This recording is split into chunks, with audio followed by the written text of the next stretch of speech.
Irmãos, ainda continuando aquele estudo, nós estávamos fazendo dos gigantes da alma, e eu falei sobre a inveja, as consequências da inveja, o que é a inveja. Hoje eu quero ver com os irmãos como nós vencemos a inveja. Como eu posso viver nesse mundo sem invejar ninguém. Abra sua Bíblia no livro de Tiago, capítulo 3, versículo 13 ao versículo 17. Tiago, capítulo 3, versículo 13 até o versículo 17.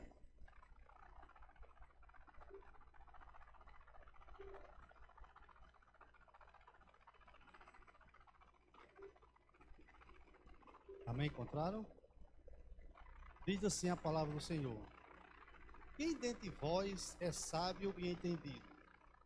Mostre pelo seu bom trato as suas obras em mansidão de sabedoria. Mas se tendes amarga inveja e sentimento faccioso em vosso coração, não vos glorieis, nem mintais contra a verdade. Essa não é a sabedoria que vem do alto, mas é terrena, animal e diabólica. Porque onde há inveja e espírito faccioso, aí há perturbação e toda obra perversa. Mas a sabedoria que vem do alto, ela é primeiramente pura, depois pacífica, moderada, tratável, cheia de misericórdia e de bons frutos, sem parcialidade e sem hipocrisia. Ora, o fruto da justiça semeia-se na paz para os que exercitam a paz. Vamos orar? Pai, nós te louvamos nessa noite por tudo que o Senhor irá fazer e já tem feito. Então aqui está a tua palavra.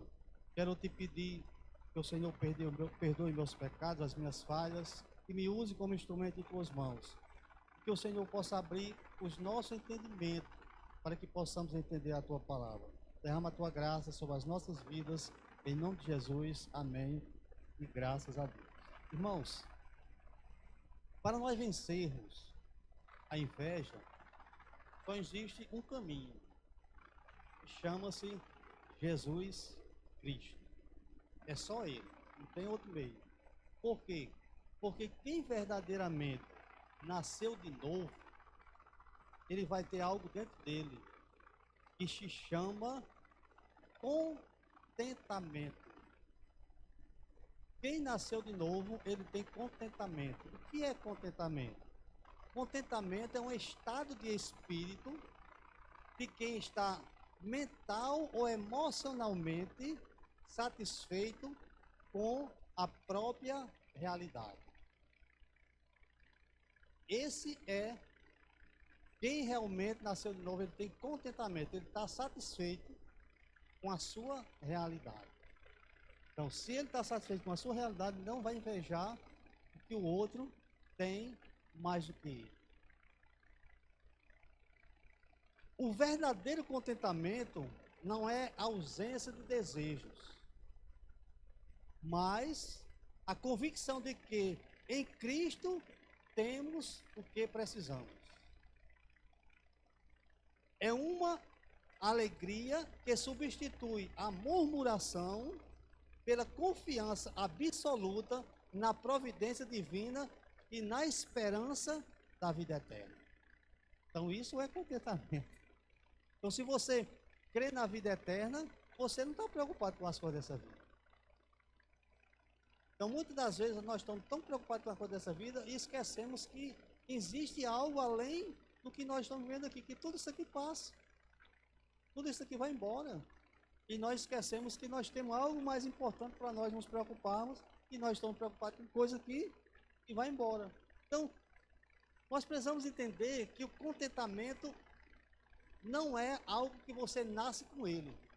Não é algo que você aceitou Jesus e você já tem um contentamento dentro de você. Não. O contentamento você aprende na sua caminhada cristã. É algo que você aprende, não é algo que você já nasce com ele, ou que você aceitou a Jesus, você já recebeu o contentamento, não. É algo que você vai aprender durante a sua caminhada. Abra aí Filipenses, capítulo 4, versículo 11 e o versículo 12. Filipenses, capítulo 4, versículo 11 e o versículo 12.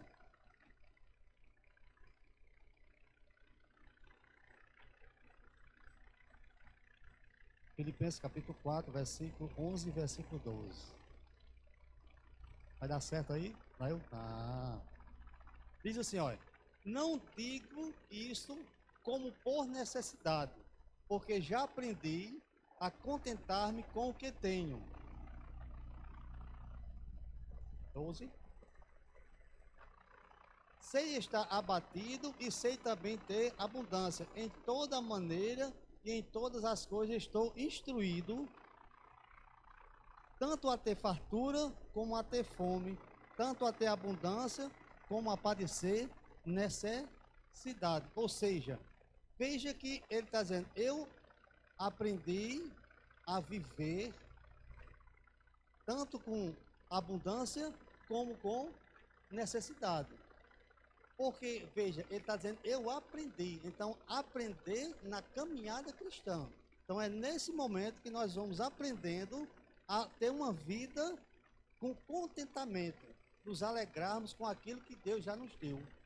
Então, isso é aprender a ter contentamento. Segundo, Cristo é a fonte da nossa força para termos contentamento. Filipenses capítulo 4, versículo 13. Filipenses capítulo 4, versículo 13. De maneira... Não é 1,13 não. Filipenses capítulo 4, versículo 13. Agora. Posso todas as coisas naquele que me fortalece. Então, o que é que Paulo está dizendo? Paulo está dizendo que eu posso me contentar com aquilo que eu tenho, porque Cristo é a minha força. É nele que eu devo confiar, é nele que eu tenho que depositar toda a minha esperança, porque eu sei que ele está no controle de todas as coisas. O salmista, no Salmo 28 e o versículo 7, ele diz assim, ó. Salmo 28, versículo 7. Salmo 28 e o versículo 7. Diz assim: o Senhor é a minha força e o meu escudo. Nele confiou o meu coração e fui socorrido. Então, nós precisamos... demais, continua, né? Pelo que o meu coração salta de prazer e com o meu canto o louvarei. Ou seja, nós precisamos entender que nós, como cristãos que nascemos de novo, nós não podemos murmurar com aquilo que nós estamos passando ou com aquilo que nós temos, porque isso vai nos levar a nós invejarmos os nossos irmãos, porque estão sendo abençoados e nós não. Ou seja, nós precisamos entender e estar alegre e cantar louvores a Deus pelo aquilo que Ele já lhe deu. Porque o que nós temos, irmãos, é muito mais importante do que as coisas materiais, que é aquilo que Ele nos prometeu, que é a vida eterna. Ele disse, eu vou preparar lugar para onde eu estiver, vós estejais também. Então, a nossa maior alegria é que nós já estamos salvos, já temos um lugar reservado no céu e não está preocupado com as coisas terrenas, porque as coisas terrenas têm nos levado a invejar outras pessoas. E o que nós vemos no texto aqui é que isso é terrena, é animal e é diabólico. Invejar outra pessoa, isso é diabólico, não é de Deus. É o diabo quem faz as pessoas invejarem. E quando nós olhamos hoje, irmãos, abrindo aqui um parênteses, que nós podemos ver que muitas das vezes a religião tem levado as pessoas a invejar outros irmãos. Porque vai dizer o quê? Que se você aceitar Cristo, a sua vida ela será transformada materialmente, ou seja, eu vou ter com abundância. Aí o que vai acontecer? Eu estou na igreja, estou há 10, 15 anos e nada mudou. Eu tenho me esforçado e continuo Deus me dando apenas o básico para a minha necessidade. E se eu vejo a religião dizendo que eu tenho que ser abençoado, tenho que ser próspero, eu vou olhar o meu irmão que faz 2 anos que entrou na igreja e agora é próspero. Então o que está fazendo? Eu vou ser levado a invejar o meu irmão, que Deus está abençoando, ele não está me abençoando. Entendeu, irmãos? Como o contentamento é você se alegrar com aquilo que Deus já lhe deu. Porque quem murmura não é abençoado. Quem murmura, Deus não derrama bênção sobre a sua vida. Mas eu preciso que agradecer a Deus.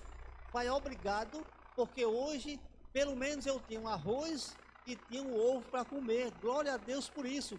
Porque se eu olhar para trás, eu vou ver que tem pessoas que nem isso tinham para comer hoje, mas o Senhor me tem. Então, glória a Deus. Aí eu vou glorificando a Deus, eu vou cantando louvores a Deus, e Deus vai chegar um momento e vai dizer: esse realmente é meu filho, e eu vou abençoar ele. E aí Deus derrama graça e abençoa a vida da gente. Então, nós precisamos entender isso.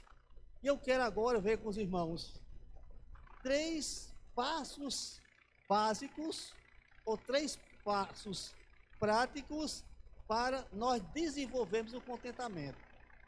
3 passos básicos para você desenvolver o contentamento. Eu disse que o contentamento você não nasce com ele e nem você recebe ele quando você aceita Cristo. Mas o contentamento você aprende na sua caminhada. Então eu quero ver agora com os irmãos 3 passos importantes para que você possa desenvolver o contentamento na sua vida. O primeiro, seja grato. Seja grato a Deus. Então, esse é o primeiro passo. Porque, irmãos, nós precisamos olhar e trazer à memória tudo aquilo que Deus já fez na nossa vida. Se você parar hoje e fazer uma análise da sua vida hoje, mudou alguma coisa na sua vida ou não mudou? Então mudou. Quem era você há 20 anos atrás? Quem era você há 10 anos atrás? Onde é que você estaria hoje se Deus não tivesse tocado em você e tivesse colocado o Espírito dele em você para você hoje estar aqui? Onde é que você estava? Então, nós precisamos analisar e voltar atrás, pensar naquilo que nos traz a esperança. Ou seja, porque se nós focarmos apenas na dificuldade, na luta que nós estamos passando hoje, a gente vai fazer o que? Vai murmurar, vai dizer: mas Deus, por que está acontecendo isso comigo? Mas eu sempre estive na igreja, eu sempre fui dizimista, eu sempre participei das orações, eu oro todos os dias, e por que está acontecendo isso comigo? Ou seja, aí eu estarei murmurando. Mas eu preciso olhar e dizer assim: Senhor, eu sei que o Senhor tem o controle de todas as coisas. Então, Pai, obrigado por tudo. Mesmo que a luta está grande, mas eu sei que o Senhor está lutando comigo, e se o Senhor está lutando comigo, a vitória ela vai ser certa em nome de Jesus. Então, é isso que nós precisamos entender, que nós precisamos ser grato a Deus. Em 1 Tessalonicenses, capítulo 5, versículo 18. 1 Tessalonicenses, capítulo 5, versículo 18.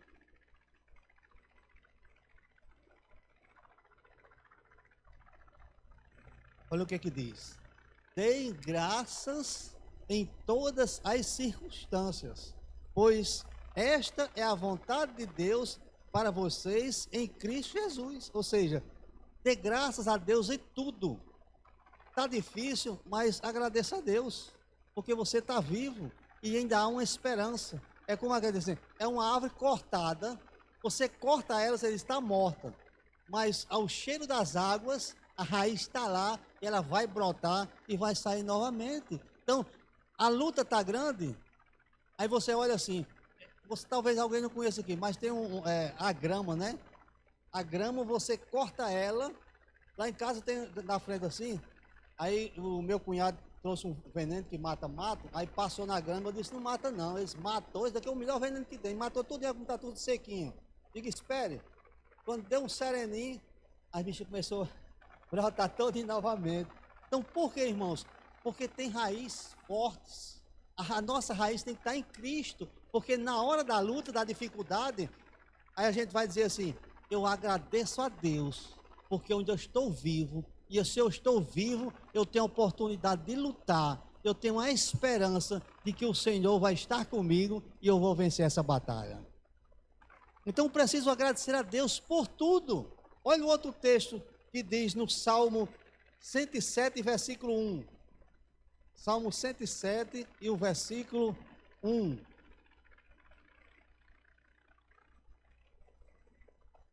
Diz assim, Salmo 107, versículo 1. Dê graça ao Senhor, porque Ele é bom, e o seu amor leal dura para sempre. Então Deus é bom, irmãos. Então quando a gente olha para isso, então isso vai nascer um contentamento em mim. Ou seja, eu estou na luta, na dificuldade, mas eu estou olhando assim, eu agradeço a Deus, porque Ele é bom e Ele cuida de mim. Então se Ele cuida de mim, eu tenho um contentamento, sabe por quê? Porque eu estou agradecendo a Deus. Então isso a gente aprende no decorrer da nossa caminhada. Então quando você se converte, você, numa hora dessa, você não vai fazer um negócio desse, porque as pessoas do mundo vão dizer até assim, quem faz um negócio desse é só quem é doido. Você está numa luta, numa dificuldade, está agradecendo a Deus ainda, mas isso aprende a ter contentamento. Segundo, que nós aprendemos, confiar na providência de Deus.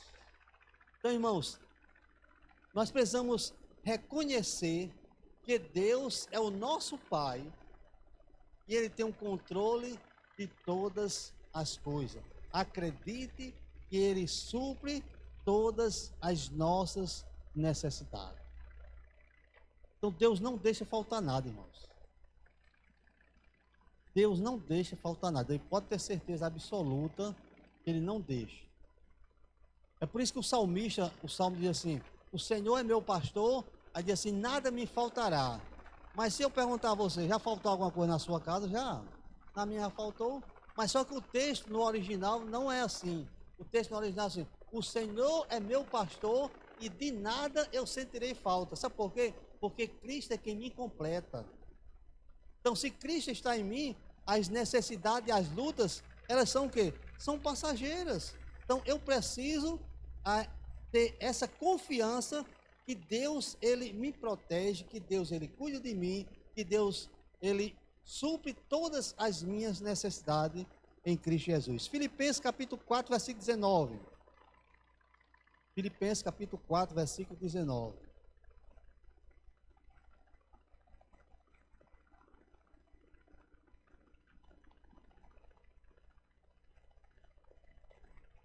Filipenses capítulo 4, versículo 19. E assim, o meu Deus suprirá todas as necessidades de vocês, de acordo com as suas gloriosas riquezas em Cristo Jesus.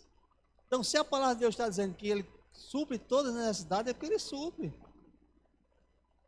Então, o texto lá em Mateus, que ele diz, Mateus 6:33, não lembro agora, mas ele diz, né, que por que vocês estão inquietos?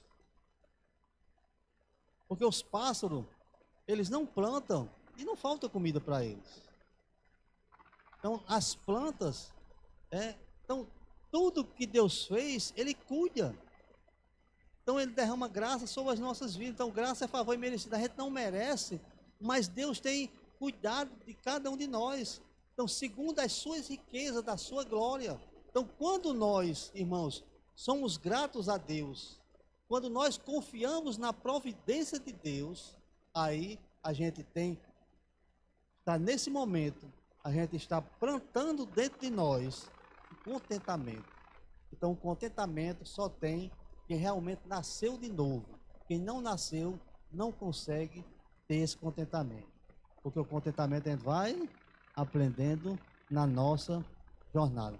Tem até uma historiazinha que fala sobre Deus, nós devemos confiar na providência de Deus. Eu estava lendo uma historiazinha que diz assim, que um seminarista, ele foi chamado para tomar conta de uma igreja. E ele, quando chegou lá, essa igreja tinha várias denominações. E era ele sozinho que tomava conta. E ele, todo domingo, ele ia para uma congregação diferente.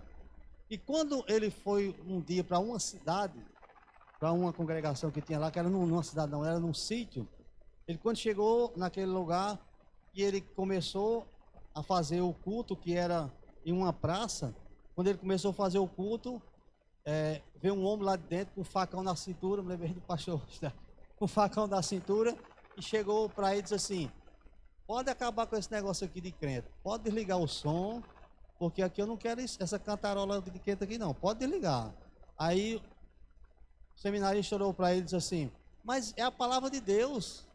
Aí ele disse: eu não quero saber de quem é não, que eu estou mandando separar. Ele disse: só que tenho que dizer uma coisa, a palavra de Deus diz que se eu me calar, as pedras elas vão clamar. Aí disse que aquele homem baixou a cabeça, saiu e ele continuou fazendo o culto.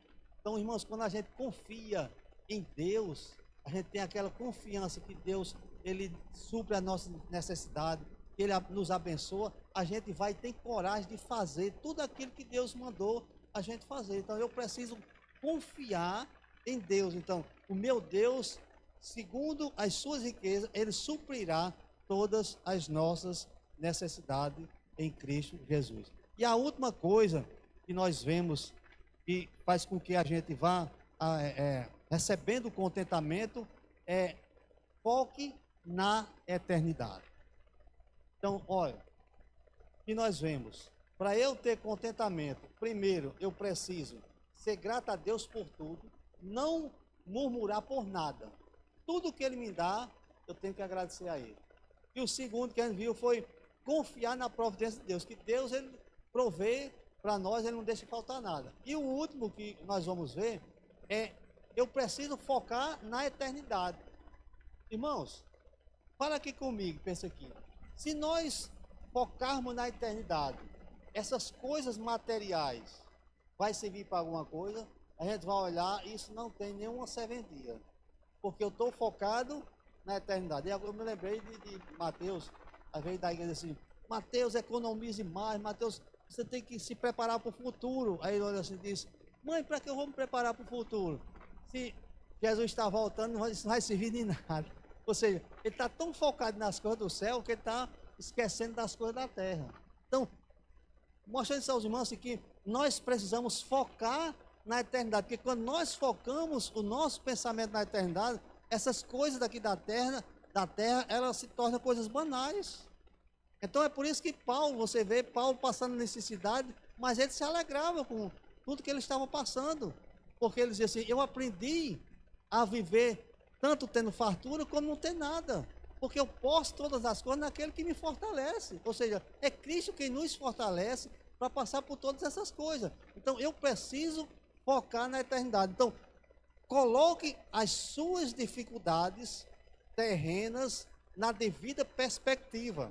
A nossa maior riqueza não está nas coisas passageiras deste mundo, mas a nossa herança está no céu.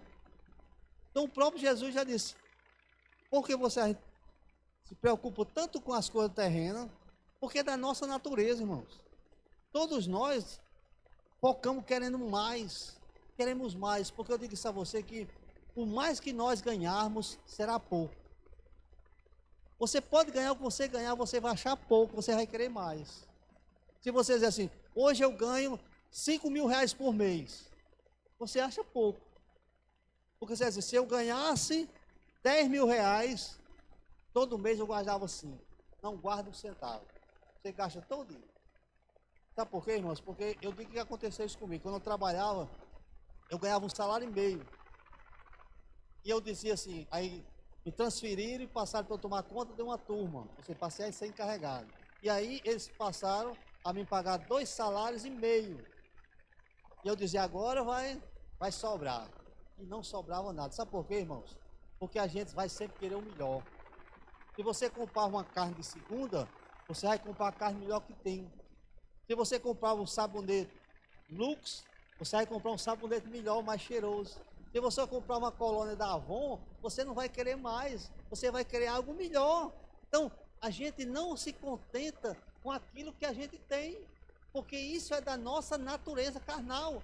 É por isso que nós vemos no texto, quando Tiago diz que a inveja, ela é carnal, ela é animal e ela é diabólica. Então eu preciso me contentar com aquilo que eu tenho. Eu preciso me preparar para a morada celestial, porque tudo que nós temos aqui vai ficar aqui. ninguém pode levar nada. As pessoas vão com você até entrar no cemitério.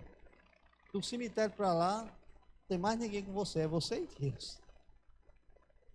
Então, nós precisamos focar a nossa mente nas coisas eternas. 2 Coríntios, capítulo 4, versículo 17 e 18.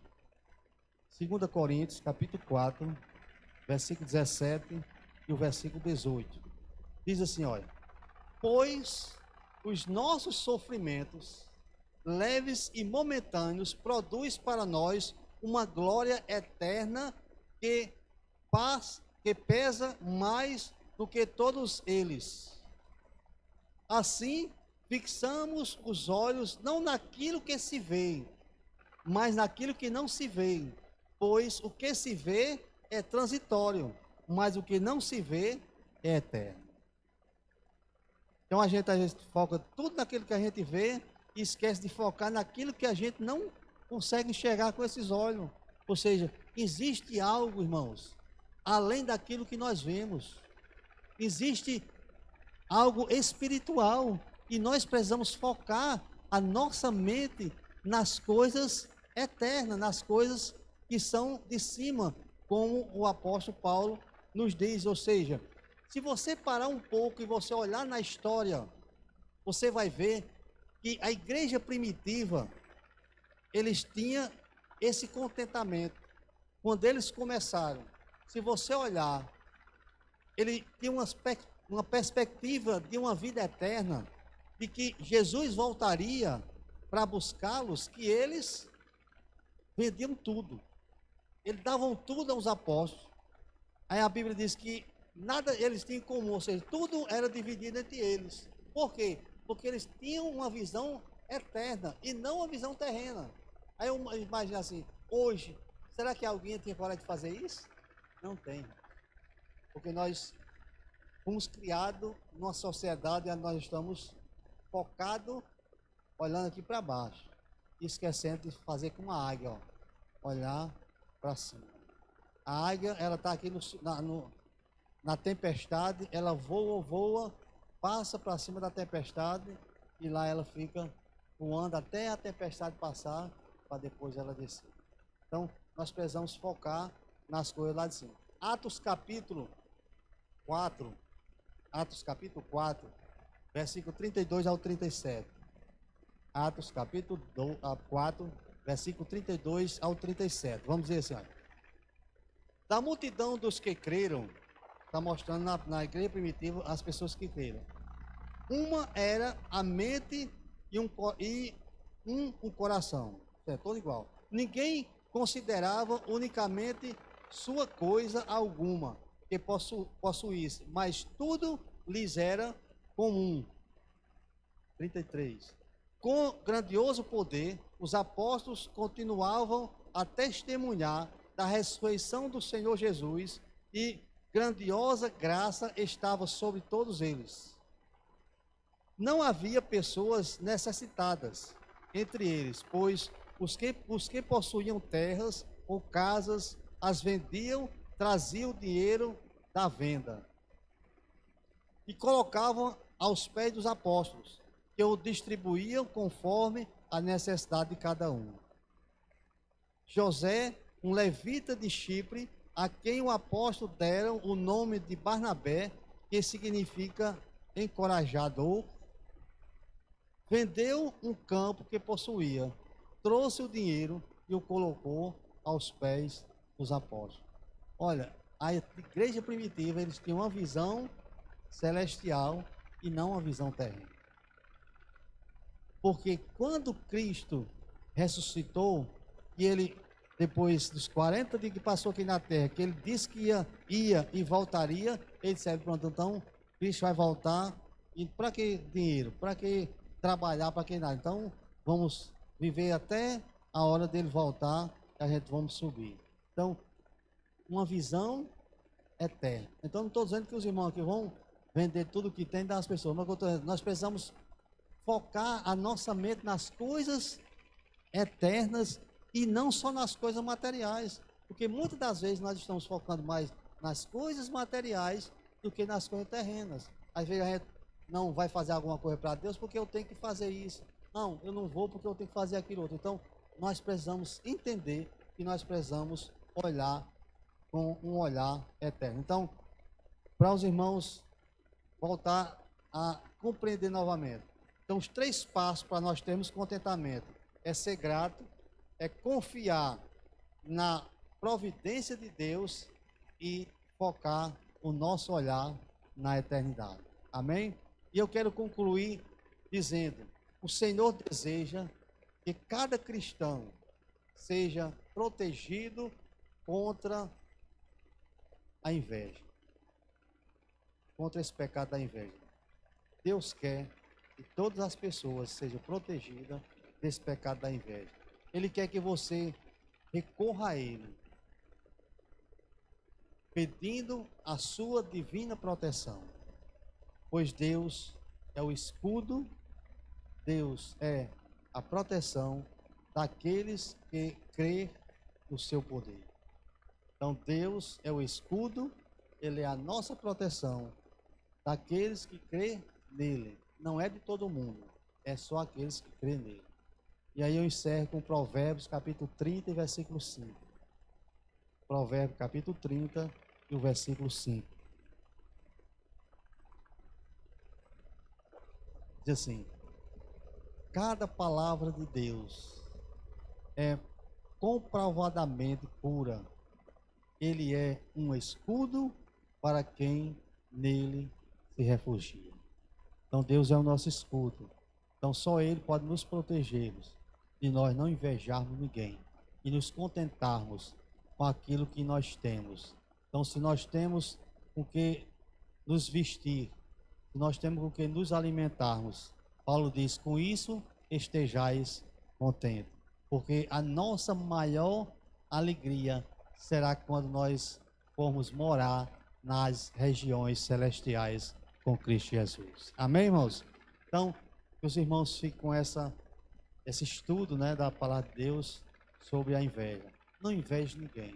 Eu sei que a nossa carne leva a gente a invejar, leva a gente sempre para esse lado, porque isso é carnal, mas isso é um pecado, isso é um espírito que faz com que a gente faça isso. Então, quando vier isso, busque socorro em Cristo. Senhor, me dá força, tira isso da minha mente, me protege dessas coisas. E eu quero glorificar o nome do Senhor Jesus. Amém? Vamos ficar em pé, vamos orar encerrando.